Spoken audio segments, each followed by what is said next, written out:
Start करेंगे chapter number 2 जिसका नाम है पॉलिनोमियल। आज की इस वीडियो में हम सीखेंगे कि पॉलिनोमियल आखिरकार होता क्या है और उससे रिलेटेड जितने भी टर्म हैं सभी हम इस वीडियो में डिस्कस करेंगे, क्योंकि ज़्यादातर बच्चों को यही कन्फ्यूज़न होती है कि आखिरकार पॉलिनोमियल क्या है। वो डिग्री तो जान लेते हैं, ये भी जान लेते हैं कि पॉलिनोमियल के टाइप्स क्या हैं, लेकिन उन्हें ये नहीं पता होता कि पॉलिनोमियल क्या है। आज की इस वीडियो में बहुत अच्छे से डिफाइन करेंगे कि पॉलिनोमियल आखिरकार होता क्या है। तो चलिए स्वागत है आपका टॉपिक की एक और लेटेस्ट वीडियो में।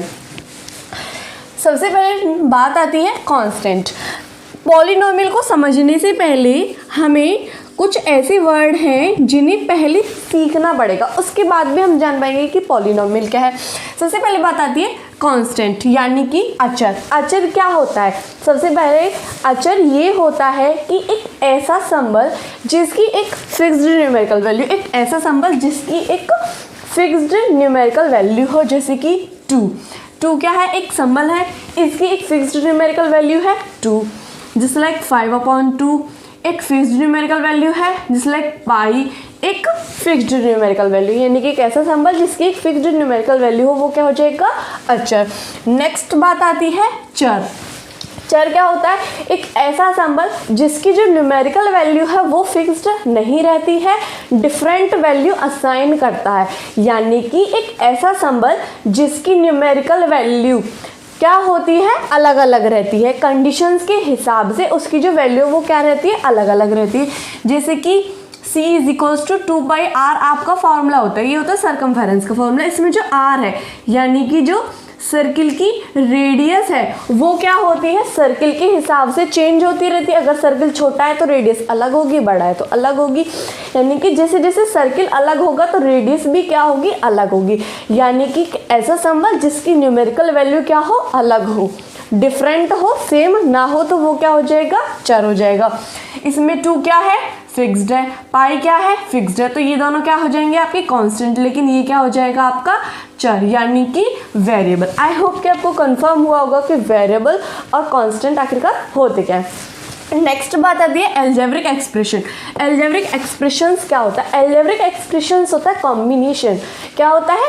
कॉम्बिनेशन। कॉम्बिनेशन किसका होता है? यानी कि जोड़ एक प्रकार से बोल सकते हैं, जोड़ भी नहीं, कुछ भी बोल सकते हैं। कॉम्बिनेशन मतलब मिश्रण सा, मिश्रण। किसका मिश्रण?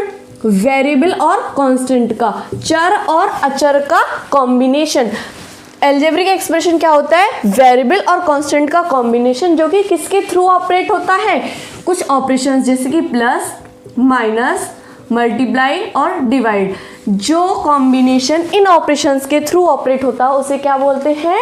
Algebraic expression. जैसे कि 2x + 5, ये क्या हो गया? वेरिएबल। ये क्या हो गया? कांस्टेंट। ये चर हो गया और ये अचर हो गया। किसके थ्रू ऑपरेट है? यानी कि किसके द्वारा जुड़े गए हैं? प्लस ऑपरेशन के द्वारा। तो ये पूरा क्या हो गया? एक बीजीय व्यंजक हो गया, यानी कि एल्जेब्रिक एक्सप्रेशन हो गया। तो कॉम्बिनेशन किसका? वेरिएबल का और कांस्टेंट का। किसके थ्रू ऑपरेट हो? प्लस, माइनस, मल्टीप्लाई और डिवाइड। अब बात आती है टर्म। टर्म किसका होता है? एल्जेब्रिक एक्सप्रेशन का। तो एल्जेब्रिक एक्सप्रेशन का टर्म होता है, ठीक है, ये बात क्लियर हुई। तो एल्जेब्रिक एक्सप्रेशन का टर्म क्या होता है? एल्जेब्रिक एक्सप्रेशन का ही पार्ट होता है। क्या होता है? एक पार्ट होता है किसका? एल्जेब्रिक एक्सप्रेशन का, जो किस ऑपरेशन के द्वारा अलग हो? प्लस या माइनस ऑपरेशन के द्वारा जो पार्ट एल्जेब्रिक एक्सप्रेशन का अलग हो उसे क्या बोलेंगे? पार्ट, यानी कि टर्म बोलेंगे। जैसे कि प्लस ऑपरेशन के द्वारा क्या अलग है? 2x और 5। तो इस एल्जेब्रिक एक्सप्रेशन में कितने टर्म हो गए? 2, एक ये एक ये। इसमें आप मल्टीप्लाई और डिवाइड काउंट नहीं करोगे, क्योंकि मल्टीप्लाई में तो ये वाली चीज़ भी आती है 2x। अगर मल्टीप्लाई काउंट कर दे तो यहाँ पे भी 2 टर्म हो जाते, लेकिन हमें मल्टीप्लाई और डिवाइड काउंट नहीं करना है। डिवाइड में ऐसा सकता है 2/x + 5, ऐसे कोई एल्जेब्रिक एक्सप्रेशन हो सकती है। सिर्फ टर्म में क्या आएगा? जो कि प्लस और माइनस ऑपरेशन के थ्रू अलग हो, यानी कि एक ऐसा पार्ट जो कि प्लस और माइनस ऑपरेशन के थ्रू अलग हो, वो क्या हो जाएगा? बीजीय व्यंजक, यानी का पद हो जाएगा, ठीक है। नेक्स्ट बात आती है पॉलिनोमियल। पॉलिनोमियल क्या होता है? पॉलिनोमियल एक ऐसी अलजेब्रिक एक्सप्रेशन होती है, यानी कि जो पॉलिनोमियल है वो क्या होती है, एक अलजेब्रिक एक्सप्रेशन होती है। लेकिन कैसी अलजेब्रिक एक्सप्रेशन होती है, जिसकी वेरिएबल की जो पावर है, यानी कि चर की जो पावर है वो नॉन नेगेटिव इंटीजर हो। कैसी हो, non negative integer. Non negative integers में कौन कौन आते हैं, 0, 1, 2, 3 और एक्सेट्रा, यानी कि उसकी पावर रेशनल फॉर्म में ना हो और नेगेटिव ना हो। करेक्ट है, नॉन नेगेटिव। हम यहाँ पे पॉजिटिव भी बोल सकते हैं क्या दीदी, नहीं बोल सकते, क्योंकि पॉजिटिव जब हम बोलते हैं तो उसमें हम जीरो इंक्लूड नहीं करते। लेकिन जब हम नॉन नेगेटिव बोलते हैं तो उसका मतलब होता है सिर्फ नेगेटिव को छोड़कर, तो उसमें जीरो भी इंक्लूड हो जाता है।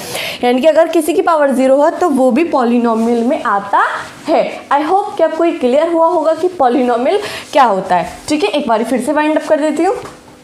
सबसे पहली बात आती है कांस्टेंट। कांस्टेंट क्या होता है, कांस्टेंट एक ऐसा सिंबल होता है जिसकी न्यूमेरिकल वैल्यू फिक्स्ड हो। नेक्स्ट आता है वेरिएबल, एक ऐसा सिंबल जिसकी न्यूमेरिकल वैल्यू फिक्स्ड ना हो।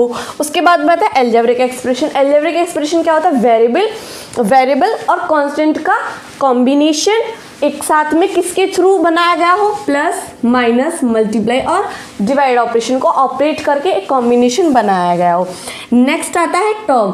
टर्म क्या होता है, एक पद होता है। किसका पद होता है, अलजेब्रिक एक्सप्रेशन का पद होता है, जो कि प्लस और माइनस ऑपरेशन के थ्रू अलग हुए रहते हैं। डिवाइड और मल्टीप्लाई को हम इसमें काउंट नहीं करते। उसके बाद में आती है पॉलिनोमियल। पॉलिनोमियल क्या होता है, एक ऐसी अलजेब्रिक एक्सप्रेशन जिसकी पावर क्या हो, नॉन नेगेटिव इंटीजर हो, यानी कि जो वेरिएबल हो वेरिएबल की पावर ना तो नेगेटिव हो और ना ही वेरिएबल की पावर रेशनल फॉर्म में, यानी कि अगर ऐसा है 2x की पावर -4 + 5, तो ये हमारी अलजेब्रिक एक्सप्रेशन तो है, क्योंकि इसमें वेरिएबल भी है और कांस्टेंट भी है, तो ये अलजेब्रिक एक्सप्रेशन है। लेकिन ये एक पॉलिनोमियल नहीं है, क्योंकि इसकी पावर कैसी है, नेगेटिव है। अगर ऐसा होता कि पावर 4/3 होती, जब भी ये एक अलजेब्रिक एक्सप्रेशन है लेकिन एक पॉलिनोमियल नहीं है, क्योंकि पावर इंटीजर नहीं है। नॉन नेगेटिव इंटीजर जिसकी पावर होगी वो एक पॉलिनोमियल होगी। आई होप कि आपको क्लियर हुआ होगा कि पॉलिनोमियल क्या होता है। यदि वीडियो अच्छी लगे तो वीडियो को लाइक करें, कमेंट करें और शेयर करें। Thank you so much.